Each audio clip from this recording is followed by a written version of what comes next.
കളിക്കളത്തിലെ പരിക്കുകളെ ഇനി പേടിക്കേണ്ട. എല്ലാവിധ സ്പോർട്സ് ഇഞ്ചുറികൾക്കുമുള്ള സമഗ്ര പരിഹാരം ഇവിടെയുണ്ട്. ABC orthopaedic hospital, near Kairali theatre, Calicut road, Manjeri. 3 മാസം പ്രായമുള്ള കുഞ്ഞിനെ ബക്കറ്റിലും മാതാവിനെ തൂങ്ങി മരിച്ച നിലയിലും കണ്ടെത്തി.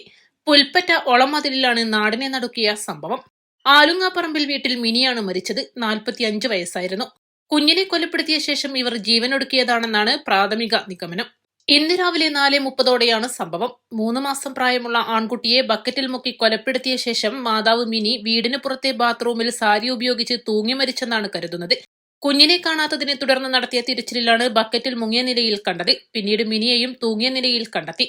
വീട്ടുകാരുടെ ശബ്ദം കേട്ട് രാവിലെ സുബഹി നമസ്കാരത്തിന് പള്ളിയിലെത്തിയവരാണ് ആദ്യം എത്തിയത്. ഇവർ മിനിയെ ആശുപത്രിയിലെത്തിച്ചെങ്കിലും ജീവൻ രക്ഷിക്കാനായില്ല. മിനിയുടെ ആദ്യത്തെ പ്രസവത്തിൽ ജനിച്ച കുഞ്ഞാണിത്. 90 ദിവസം കഴിഞ്ഞ് ഞായറാഴ്ച ഭർത്താവിന്റെ വീടായ എടവണ്ണപ്പാറ വാവൂരിലേക്ക് പോകാൻ നിൽക്കുന്നതിനിടെയാണ് ദാരുണ സംഭവം. കണ്ണിന് അസുഖമുള്ള മിനി ഇതുമൂലം കുട്ടിയെ നോക്കാൻ പ്രയാസമുണ്ടെന്നും അതിനാലാണ് മരിക്കുന്നതെന്നും കാണിച്ച് ആത്മഹത്യാക്കുറിപ്പ് എഴുതിയതായി ബന്ധുക്കൾ പറഞ്ഞു. ചെറിയ കുഞ്ഞു കാർത്തിയാനി ദമ്പതികളുടെ മകളാണ് മരിച്ച മിനി. ഭർത്താവ് ജസ്സികുമാർ. മൃതദേഹം മഞ്ചേരി മെഡിക്കൽ കോളേജ് മോർച്ചറിയിലേക്ക് മാറ്റി. പോലീസ് സ്ഥലത്തെത്തി ഇൻക്വസ്റ്റ് നടപടികൾ ആരംഭിച്ചു. East live, Manjeri.